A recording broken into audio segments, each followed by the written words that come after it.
أعزائي المشاهدين، ازيكم عاملين ايه؟ ان شاء الله دايما تكونوا بخير. انا النهارده هعمل معاكم الرز بالشعرية بطريقة سهلة وبسيطة، وان شاء الله تنول اعجابكم. انا عندي كوباية من الرز زي ما انت شايفة حجم الكوباية اهو، وعندي كوباية من الشعرية، وهنستخدم معاها زيت وفي نفس الوقت سمنة بلدي. هجيب اول حاجة عندي، اجيب حلة واولع البوتاجاز. هحط شوية من الزيت،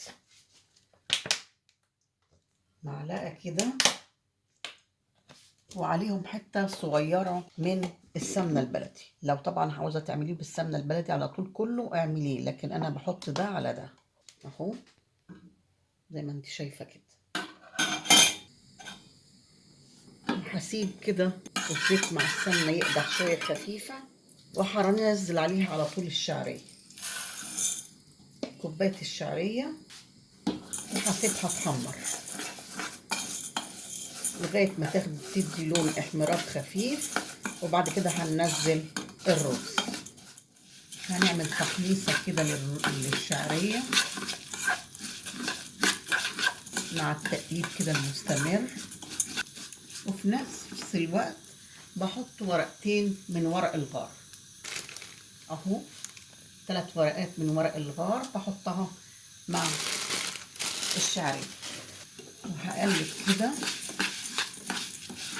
لغاية ما الشعرية تديني اللون الغامق شوية. تفضلي تقلبي كده لغاية ما كل الشعرية تحمر معاك. شايفة الشعرية اخدت كلها لون عاملة زي البن الفاتح كده شوية. هبتدي انزل بعد كده بكوباية الرز، انا مش عاوزاه اكتر من كده زي ما انت شايفة كده. اروح نازلة بكوباية الرز. طبعا لو الرز بتاعك نضيف بتنزليه كده من غير ما تغسليه، لكن لو الرز بتاعك مش نضيف بتغسليه وتطلعي كل الحاجات اللي مش نضيفة فيه، وبعد كده تحطيه اهو.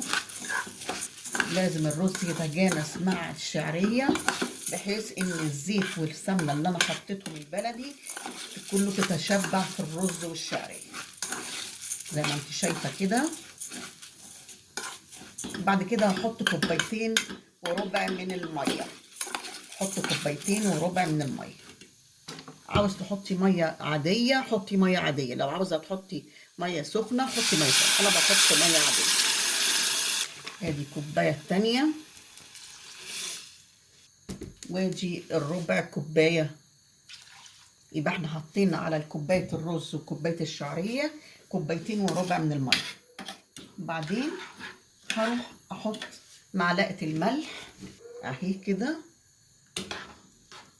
وهسيبه بقى على البوتاجاز لغاية ما تبتدي المية بتاعته تنشف شوية. هبتدي احط بقى صاجة زي ما انتوا شايفين كده، بحط صاجة كده تحت حلة الرز، وبغطيه على الاخر لغاية لما يستوي وتلاقيه يطلع زي الفل بإذن الله.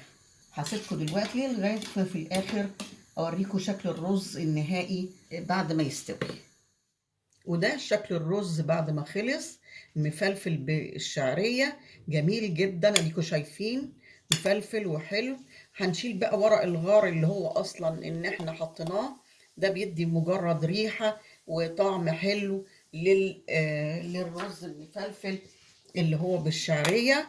هغرفه لكم كده في طبق كده ووريه لكم دلوقتي تاني. ده الطبق كده هنغرف لكم كده، وده الطبق الحلو بتاعنا بتاع الرز بالشعرية. شايفين شكله جميل جدا. ان شاء الله يا رب يكون يعجبكم الفيديو بتاعي، وما تنسوش تدوسوا لايك للفيديو وتشتركوا في القناة وتفعلوا الجرس عشان يوصل لكم كل جديد. بالهنا والشفا.